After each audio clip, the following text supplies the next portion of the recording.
Hello and welcome to Reclaim Your Life with Irina. Today we have a special guest, Dr. Brian Grossman. He has been working in the mental health field for over 4 decades. What he discovered is that we are not our emotions, and when you learn emotional control, you can embody your real self. And he's joining us from Southern California. Welcome, Brian. It is a pleasure to have you. Get ready to reclaim your life, discover inspiring stories, practical tools, and the path to true happiness. This is Reclaim Your Life with Irina. Let's begin the journey. Before we start the next conversation, I want to invite you to check out my amazing book, The Gift Inside, a powerful guide for healing your body, mind, and soul. Reclaim your strengths and awaken your true potential. Whether you are navigating heartbreak or simply seeking deeper fulfillment, this book offers the tools to turn your struggles into triumphs. It is time to unlock the gift within you. Available now on Amazon, or you can check it out on my website, www.irinashehovtsov.com. Thank you so much. I'm very excited to be here and share some information with you and your audience. So I'll let you start and fire away, and we'll have a great discussion today. Thank you. So please share with us in your own words who you are. Who am I? So as many of us would say, we have multiple parts. So husband, grandfather, speaker, coach, trainer, and therapist. And what I mean by that, especially for the title of your show, Reclaim Your Life, I'm really sort of a pest with coaching clients and therapy clients on drilling down to your essence. Who are you at your core? What gets you up in the morning when you wake up and you're excited to start the morning? And, you know, we all fulfill multiple roles, but what drives you as your purpose? And I know lots of, I'll say, professional gurus out there, we talk about this, and I really try to narrow it down into who are you at your core? And what I mean is what drives you? And I got very lucky as a kid. I kind of figured this out as a teenager. I've always been driven to help people take a step up, help them overcome a challenge. And we can share later about how I figured that out. But when you know who you are, what you do, who you do it for, and how you help others, then you help yourself along the way. And it really kind of lowers that stress level that we all get day to day with constant, ongoing, sometimes craziness is the simplest way to put it, right? Overcoming frustrations and work issues and relationship issues and things like that. You're totally right. If you know who you are, if you know why you wake up in the morning, life just becomes so much better, so much easier. You don't have those unnecessary struggles when you're dealing with stuff. You knowing where you're going. So awesome. What makes you, what are you passionate about? I got lucky growing up. I had a neuromuscular disorder. It left me when I was 18. And all it is called myasthenia gravis. It's muscle fatigue. But what I found out early on is when you have something different or wrong, but you can't see it, you know, kids all over the world are great at judging and criticism and making fun. And so finding different ways to fit in. And then that's what kind of drove me into psychology. And then very lucky in my career, I was chosen for a postdoc internship where we learned motivational strategies to help underachieving kids. It used to be called Institute for Motivational Development. Very high achieving kids testing at genius level and bringing home D's and F's. And we're in Washington, D.C. area. You know, I learned really quickly, you got to be assertive with very assertive, powerful parents in terms of we're seeing some congressional kids and Fortune 100 family kids, but emotions are emotions, and helping kids tap into self-esteem, self-confidence, in that you don't have to rise to your parents' level of success, rising to your potential and doing whatever that is can really just helps people take off. So that's guided me through almost every job I've had. working in substance abuse, doing corporate training seminars, and now just very passionate about helping people with emotional mastery. And that's called mental fitness. And it's overcoming, we all have 10 common saboteurs. So our judge, our pleaser, our controller, hypervigilant, and we can discuss more of those later. But when you learn to not let your emotions control you, you feel your feelings, manage your feelings, that's what helps you take a step up. And so that's just guided me through to where I'm at today. I'm very passionate about, my big flaw is I see your potential way up here, you're functioning down here. And those of you who are listening and can't see, I've got my hand above my head and my hand below my stomach. So I want to drag you faster than you're ready, but I've really learned how to meet you where you're at and help you just not repeat those same mistakes over and over and over and over. And I wouldn't call it your flaw, I would call it your superpower, that you're able to do so. Thanks. And you're so totally right. We are often driven by our emotions. We make emotional choices and decisions, or some traumatic event occurs, and then we carry this emotional baggage like it is our prized possession. We carried it proudly instead of letting it go, taking control of our emotions and creating the life on our terms. We have that ability. So awesome. I love the work that you're doing and bringing it to children, especially who can, it's so much better. And I wish it was taught in schools so that we as a society grew up better, able to handle the stress and difficulties of life, not just learning how to do 2 + 2, but also how to kind of take possession of this other part of ourselves, that because we are these wholesome beings. What makes your heart sing? What makes my heart sing? That's a great question. Helping people work through a process and seeing the light bulb go off inside them. And then working through that process and really seeing their progress.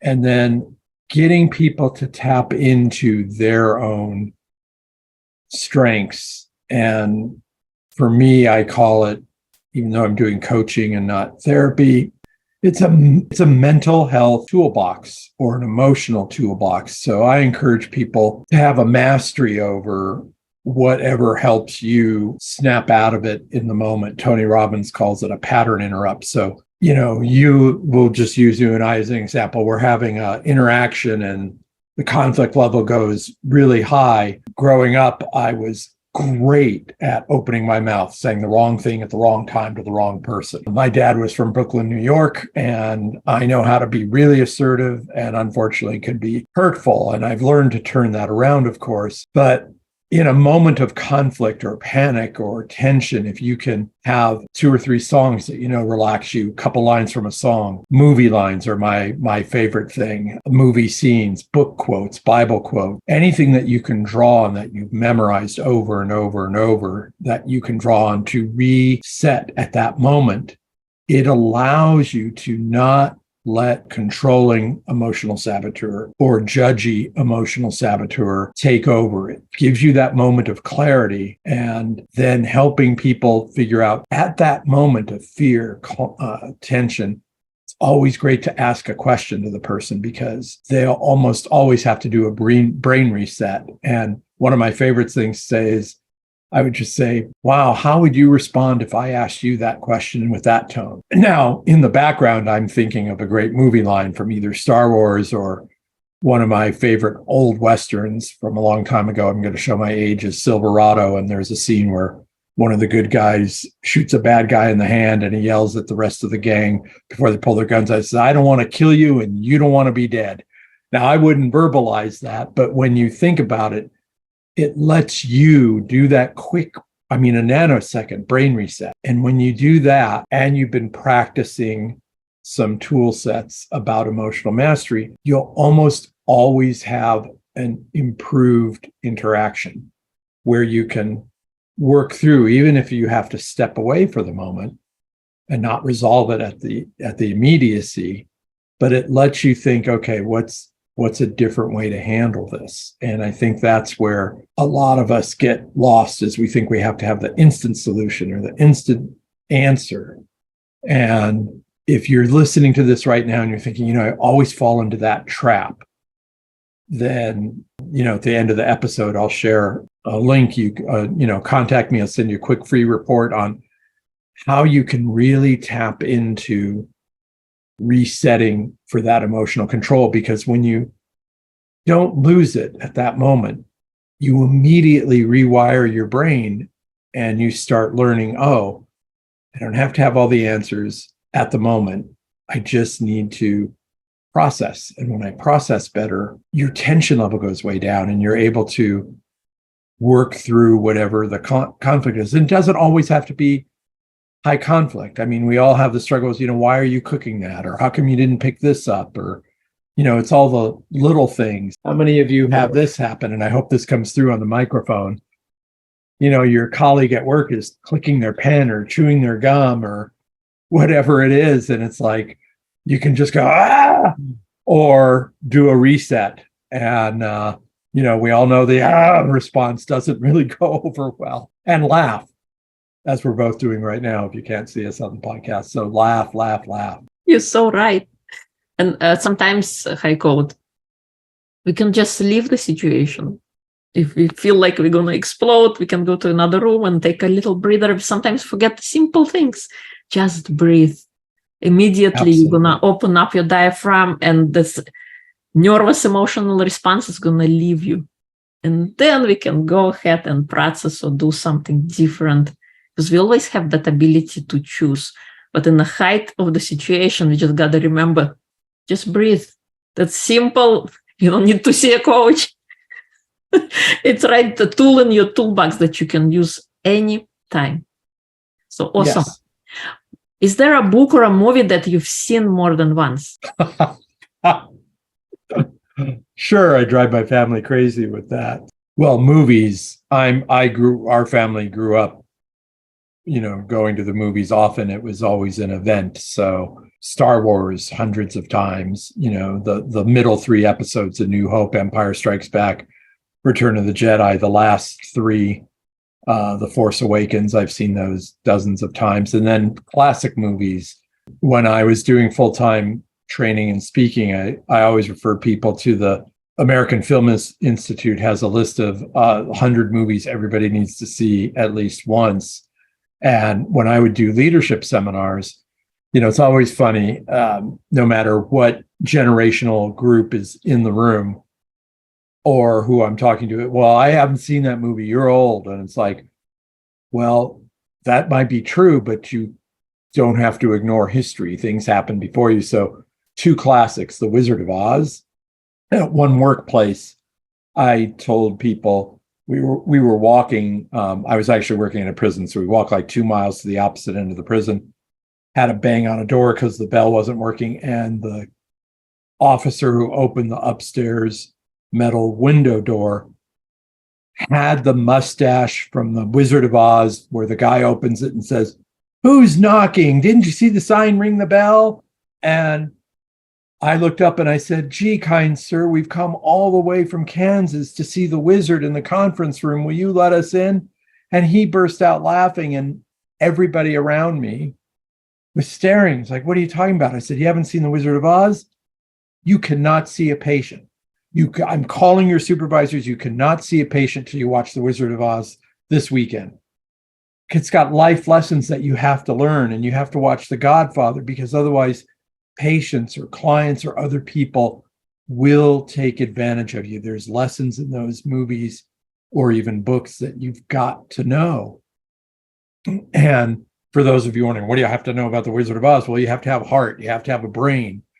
So you have to have emotion and think, and you have to have courage to go along the path, because there's always some fear factor that might take over. Those are the life lessons I got from that. But then dozens of other movies, comedies, Young Frankenstein from Mel Brooks, and tons of recent movies. I mentioned Silverado. So find your niche. But yeah, and books, I love what really inspired me, Tony Robbins' Awaken the Giant Within, Think and Grow Rich.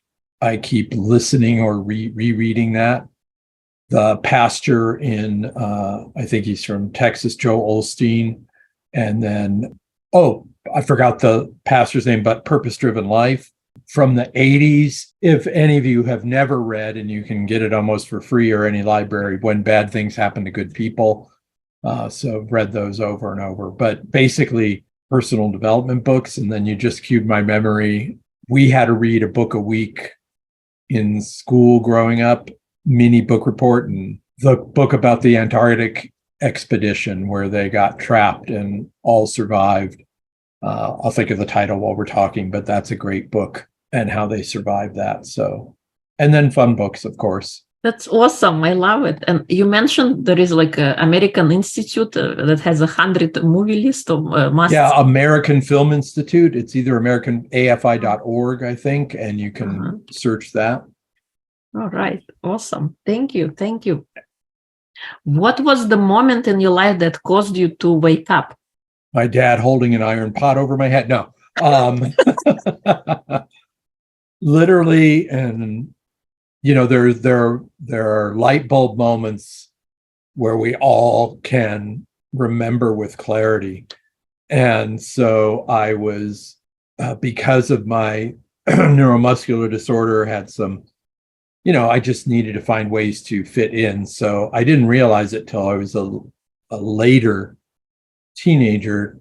12, my pediatrician was also a child psychologist.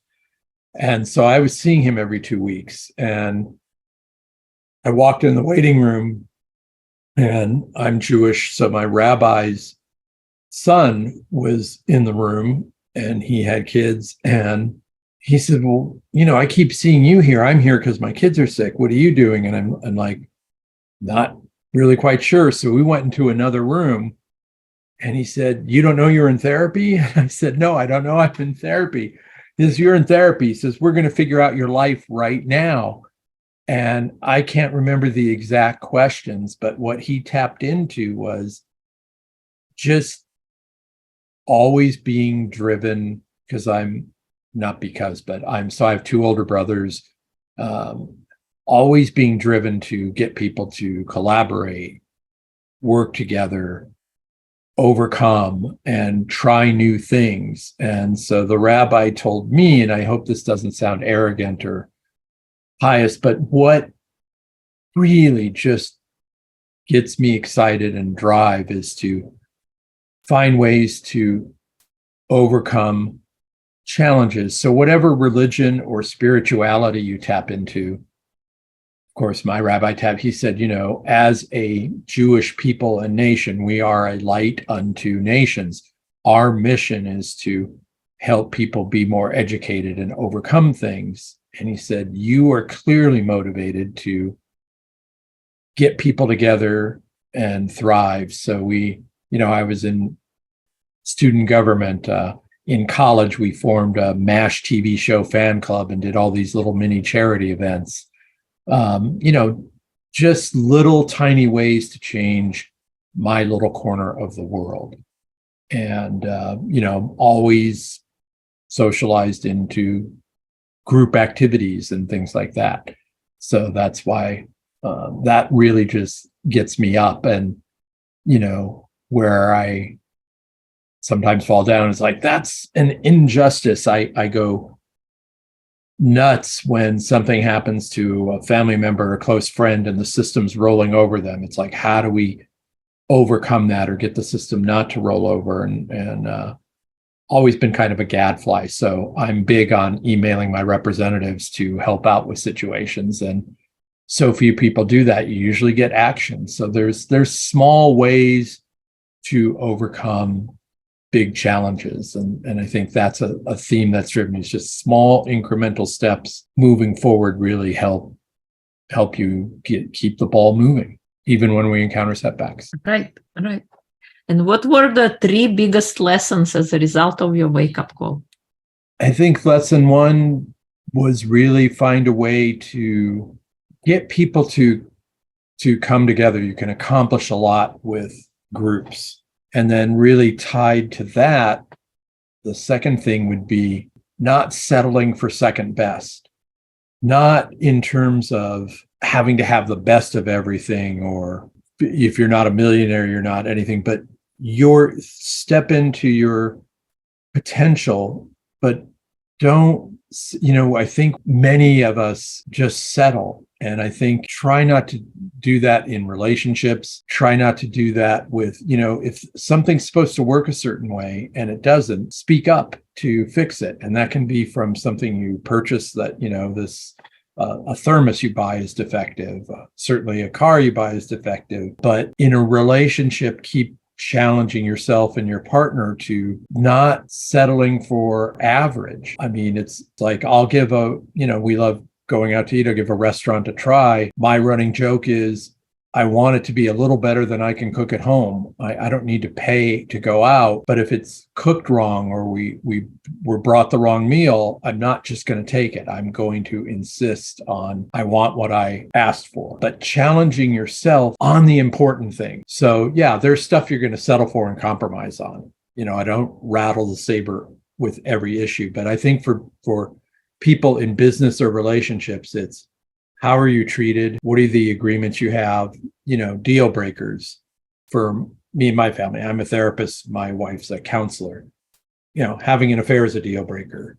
Gambling all the money's away. Not that they wouldn't help if I became a drug addict, but if I started draining the family, I'm out. There are deal breakers. So if you can agree on your deal breakers, that brings you emotional control. You know what you want, how you want to be treated, and it brings you some peace. And I'm not saying something happens at work, quit your job and put yourself in financial jeopardy, but the light bulb goes off. Okay, best time to look for work is when I'm working. So if I'm being mistreated and I speak up and say something, I'm going to say it again, I speak up and say something in an appropriate professional way and nothing's changing, it may be time to look elsewhere and empower yourself to do that. And in relationships, yeah, nothing's perfect. We mistreat each other. We say the wrong thing. Every relationship has bumps, but if you work through them and the goal is I'm sticking to this, yet you have a standard of where not to cross the line. When do you need to step away so you don't throw that insult you can't take back? And how do you keep working through that? But when you have that standard for you, that ties back to what you asked in the beginning, who am I? What am I doing here? And when you start piecing together these small pieces, you really kind of, the little stuff melts away and the big stuff you keep working on revising, and you are happier. Your life is lighter. There's just no question about it. You don't have to grind all the time. You're right. And I'm glad you discovered it early on in life. You were 13, 14. Very, very, very lucky. Not to say that from there it was a bed of roses, but it was just fun to at least kind of know this is where I'm going. And of course, we'll all have the similar bumps in the road. That's okay. Yeah. Awesome. What is your mission?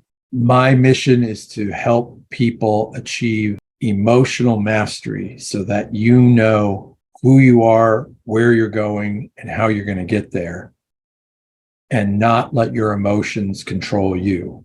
So if we did the elevator pitch, it would be, I help people take a step up by mastering what irritates you most. This is awesome. I love it. And I think it's also important because it's not a subject taught in school. And no. We need it in our day-to-day living, just like the air we breathe. Yeah. Schools are good laboratories for having to master emotional mastery. So. Yes. Did you have a hero growing up or a role model you looked up to? I'll say many. I think it'd be cliche if my dad was self-employed, ran his own business. I learned to respect that, even though we all had, parental child conflicts that are normal. But my first class in psychology, what a great name, was Dr. Richard Doctor. he had a student intern come into class, and we all put paper shopping bags over our head and we're standing on our desk chairs. And then he walked in and said, well, you just learned an important lesson. Don't listen to somebody without checking out their authority, or why are you doing this? Because you can't all see how foolish you are. And then at the time, there's a comedian, Bob Newhart, who had a TV show on it as a psychologist. And he said, if you're here in class to be Bob Newhart, that's not how psychology works. You're never going to have patients come visit you at a party at your house, ever. And he said, although it is a funny show. And so he was a great mentor. And then going through school, before I started grad school, I went to Tony Robbins' seminar, which back in the day was called Fire Walk with Me. And that helped me get through grad school in 4 years instead of extending my time, proving that I never thought I could write a dissertation. And through Tony's teachings, I can write a dissertation. And so that's just a couple down the line, and then lots of mentors along the way. That's awesome. Awesome that you had so many different personalities and people who shaped who you are. And what was the best quality you wanted to emulate from your role models and heroes? Absolutely. As you phrase that, change is always possible. Everybody gets a reboot, maybe 2 reboots. You can reinvent yourself. And if you can tap into 3 parts, believe that you can change, master emotions, don't let your emotions continually do that. And, a simple example of that is, how often are you saying the wrong thing at the wrong time? Has it cost you a job or a relationship? And if those things are repeating, that's a signal it's time to create an internal shift. And that it is not only possible, it's absolutely doable. And to do it with a combination, for me, what shaped me is you can use humor, compassion, and drive. There are times you need to be pushed. You need to be confronted. I'll never forget early on in my psychology career, I got lucky and got to see this guy for like 2 years, and he's getting married for the 4th time. And I just, what am I sometimes saying the wrong thing at the wrong time? I just looked right out. I didn't even use a filter. I just said, dude, you just got out of your 3rd marriage. Do you just like the wedding ceremony? I said, just do it for fun in Vegas without making it official. I said, you're on to the new relationship 2 months after you come home from the honeymoon. Just don't get married, and he got upset. And anyway, we resolved all that. But you can change, use humor, and, it doesn't have to be a grind every hour all the time. I always get frustrated with sportscasters who talk about coaches like Nick Saban, who's one of the best coaches in the world in college football, and multiple others. But it's like, oh, he's driven every day and he's always working. It's like, yeah. And what are you going to do when you retire? And do you have a plan B? You don't have to have the type A driven, drive people away from you to have success. Do you have to have the drive to practice new skills to create the change? Yes. It doesn't happen by listening once. It doesn't happen by practicing once. But it doesn't have to be this driven, hardcore, unrelenting to create who you want to be and where you want to go. It does take stick-to-itiveness and practice and commitment, which is hard, but doable. And I think that's always been not always, but that's what I've learned over time. Certainly have fumbled the ball in the past. So I think the key is learning from mistakes. I love it. And I think it's so powerful, the simple thing that anyone can change and you can do it. It's just having the belief that in your ability to do it. That's where the kind of the hard part comes in, because the hardest thing you ever do in your life is change yourself. And it's coming to the realization and having the right disciplines and steps in your arsenal to be able to execute on anything that you want to create. What was the smallest thing you've done that had the biggest impact in your life so far?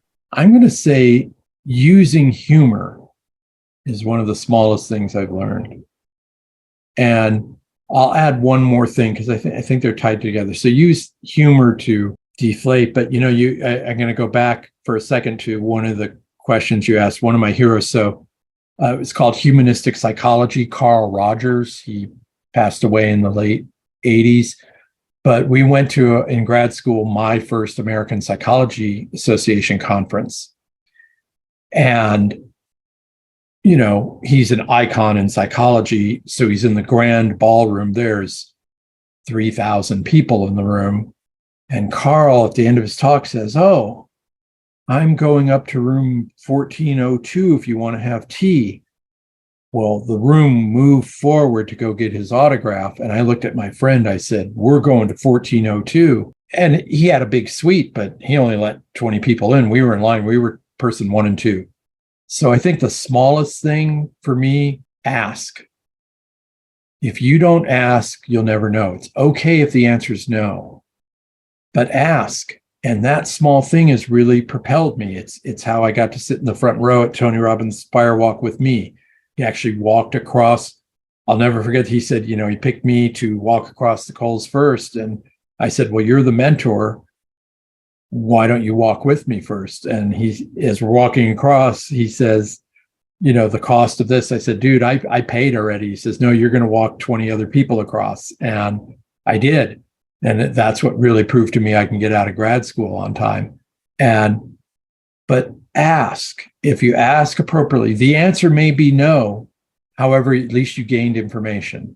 And then you can ask a different way, but it really helps you step up. That has really helped me in so many different ways. From I went to a smaller high school because of my health issues, and my dad always reinforced no one's better than you and ask for what you want. So, I hope this comes off well. One of the cheerleaders was standing out front. So we took the bus to school 4 days a week. And if I maintained grades, my brother or family member would come pick me up so we'd get a ride home. We had a junior senior prom. And I said, "Oh, are you going to the prom?" And she said, "No." And I said, "Would you like to go?" And she initially said no. And then I got home, and an hour later, she called my house. So we used to have these things called yellow pages and white pages. You could look up people's numbers. And I got to go to the prom. And it proved to me my dad was right. I could have asked her. She could have said no, but at least I asked. But I got to go to the prom with a pretty cheerleader. If I wouldn't have asked, I would have stayed home. Not life-changing, but confidence building. And so ask. That small thing can really propel you forward in so many different areas of your life. And, of course, ask appropriately. So I love this. Ask, otherwise the answer is always no. So right. You said it perfectly. I was too wordy there. So yes. So you're great at making it succinct. It's a small thing, but it's so relevant. So I love it. Before you ask the next question, yes. We met online or through a summit, I believe. Yes. I think I came right out and asked you. I said, "Oh, you have a podcast? Can I be a guest?" And I'm, certainly not world renowned yet. After this podcast, I'm sure you and I will both catapult to number 1. So, but ask, and stuff happens. Good things happen. What is your superpower if you had to pick one? My superpower is solving that emotional crisis pivot point where you're frozen and it keeps happening over and over, to help you overcome that from, overeating. I was the master at overeating. I had lap band weight loss surgery, which is the easier one. Back in 2011, lost the weight, forgot the habits, gained it back through stress and doing, just letting go. And I didn't just gain the weight back. I go all or nothing. So I ballooned up to 380. My doctor scared the heck out of me. I had type 2 diabetes. He said I'm going to stroke out. I lost 70 pounds on my own. I had the gastric sleeve surgery and learned, even though I was a PhD already, to keep the weight off is an emotional battle. And I've learned that secret sauce. But that emotional pivot point, when you get angry to the point or depressed to the point or anxious to the point where you're using food as comfort is the same thing that I can help with if you're a new supervisor and your team hates you because you got promoted and they didn't, and you have to please administration now and you're caught in that vice in the middle. If you need to sell and do presentations, that emotional pivot point is the same. So my secret sauce is helping you master that emotional anxiety pivot point or anger pivot point to not keep repeating the same mistakes over and over.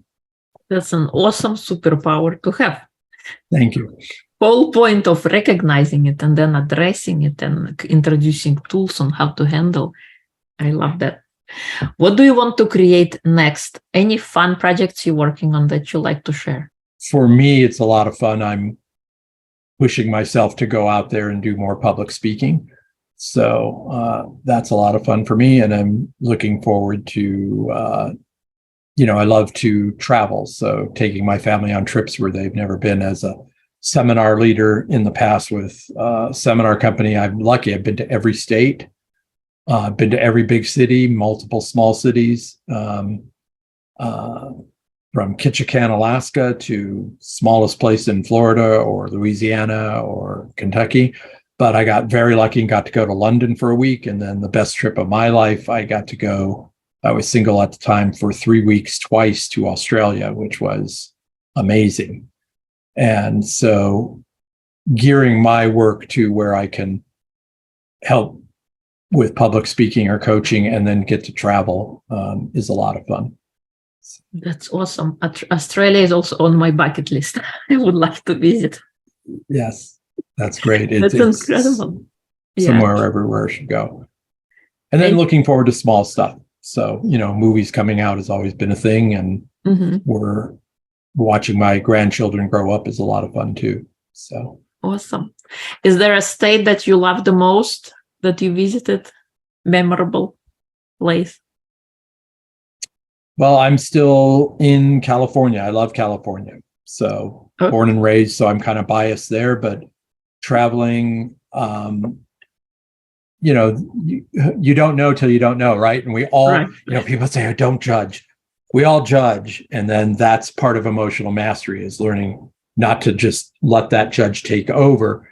It's like when I found out I was going to Nashville, Tennessee, it's like, what do I want to go to Nashville, Tennessee for? And it's one of the friendliest cities in the country. And, and you learn about in the United States, all the kind of, songs and mythic, what are the rolling hills of Tennessee? Well, you're driving your rental car to the next city and all of a sudden you realize you're not going 70 all of a sudden because you're going uphill, but you can't tell you're going uphill. It is a rolling hill. It's, places have names because of things. And so just lots of different spots. And boy, if you want to reinvent yourself and get lost or change your identity, Key West, Florida, or anywhere in Alaska, boy, oh boy, some remote spots, and you can be cut off even in today's internet society. But yeah, awesome. So I'll leave it at that. So awesome. I love to travel as well and hope to do more of that. Is there anything I haven't asked that you'd like to share? No, I think you've done a great job covering it. It's been a pleasure talking to you. Awesome. And if people would like to connect with you, do you want to share anything else? Drop me an email at Brian, BRIAN, at D like dog, R like Robert, brianspeaks.com. Please put in the subject line RYL or Reclaim Your Life, so I know where you're coming from, and I will get back to you as fast as possible. Thank you. Thank you so much. Thank you for coming on, sharing your wisdom, your lessons. And I love the fact that you realized early on in life and you woke up to your life and you were able to lead a better life as an example. And now you're helping people master their emotions. So well done. I'm excited for your travels and your public speaking. I think you're an amazing speaker and presenter, and you have a lot of knowledge and wisdom that you can impart on people. So it was a pleasure to have you. Thank you so much, Irina. And what a pleasure being on your show. And if I can help out in any other way, let me know. And been an honor being on your podcast. Thank you. Thank you.